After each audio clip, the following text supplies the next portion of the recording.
Well, we've discussed this a little bit. One of my pet peeves every year at Halloween is kids, well, that aren't kids. I'd say teenagers that come up to the door trick-or-treating. I just absolutely drives me bananas. There is definitely a cutoff age for my kids, and that's going to have to be 12 years old. We got a real men of genius about this. This Halloween, This Morning Show proudly presents Real Men of Genius. Real Men of Genius. Today we salute you, Mr. Far Too Old to Trick or Treat. Mr. Far Too Old to Trick or Treat. You should have considered putting an end to your trick or treating at age 16 and again at age 25. Give me candy 'cause I'm scary. Sure, it's acceptable if you're married and have kids, but you live with your parents and have liver spots. Got a nifty plastic pumpkin. Sadly, you've never faced one simple Halloween fact. There's a reason Walmart doesn't make pirate costumes in your size. Got an orange safety flashlight. So go ahead. Keep trick-or-treating until you can receive a senior discount on plastic swords. Keep wearing your skeleton costume until you actually become one. Because after all, you're just one rubber mask away from a rubber room. Mr. Far Too Old to Trick or Treat. Although I hate old trick-or-treaters, I do give them the candy because those are the most likely to vandalize your house at the same time. Mike has a cure for old trick-or-treaters. Hey, Mike. Good morning. Good morning. One of the things I like to do for the old trick-or-treaters is I'll hit up a couple of McDonald's prior to Halloween, and I'll get some of their gift cards. But I don't put any value on it. And whenever the older kids come around, they get the cards. Then they get to go to McDonald's thinking that, they're getting some free food and they get the trick. You have put a lot of thought that's a good idea. into that. So do they give you just blank cards at McDonald's if you want one? A lot of the McDonald's have them sitting out on the counter because they think if they're out there, you'll grab them. Oh, so you steal the cards and give them to the kids. Oh. Exactly. Mike, what's your last name and your phone number? I like it, Mike. I like it a lot. I like it a lot. The bull rock. Thanks, Mike. You guys may think I'm going too low, but I say 12. That is too low. I say 12. I think a 13-year-old kid should be done trick-or-treating. A 13-year-old kid should be staying at home. When Clayton is 13, he'll be at home handing out the candy while I'm still walking the younger kids around.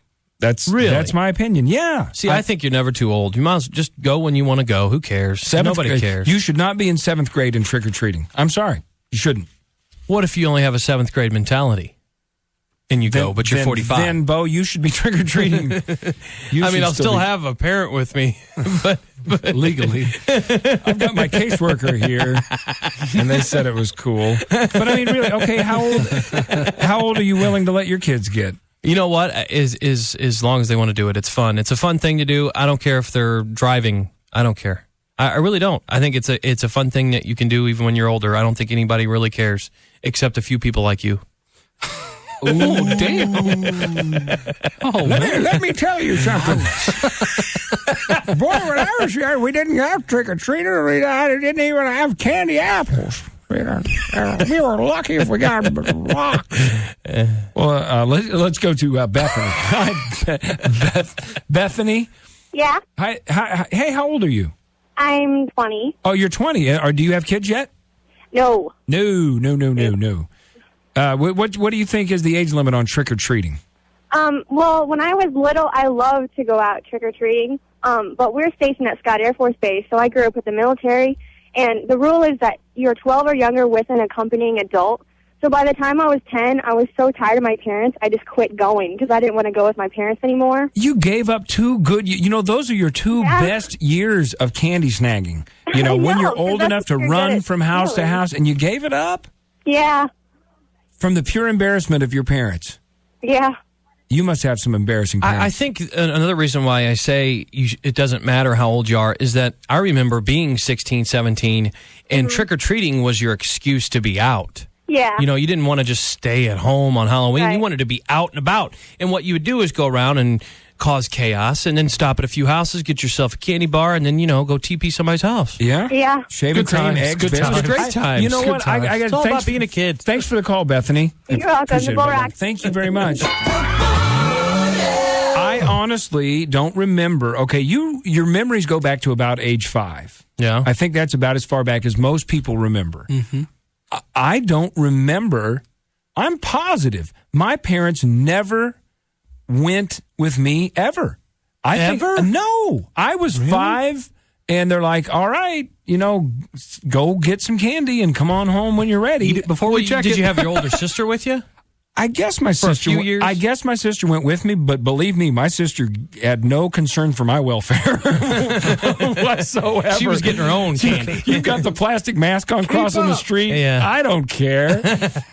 There were no reflectors. There was none of that stuff. No, I don't think my parents ever escorted me on Halloween. I really don't. There was a guy in my old neighborhood that would get out a big old flatbed trailer and put hay on it and haul around every kid. I mean, it was like almost every kid in the whole neighborhood would go ride on this hay ride and stop, and he would have a tractor, and we would go to house, and that was the way we trick-or-treated. And that was efficient because you would go from subdivision to subdivision quicker. Yeah, and well, get we more had candy. a real big subdivision that the houses were spread apart farther, so it actually was a heck of a lot better than walking.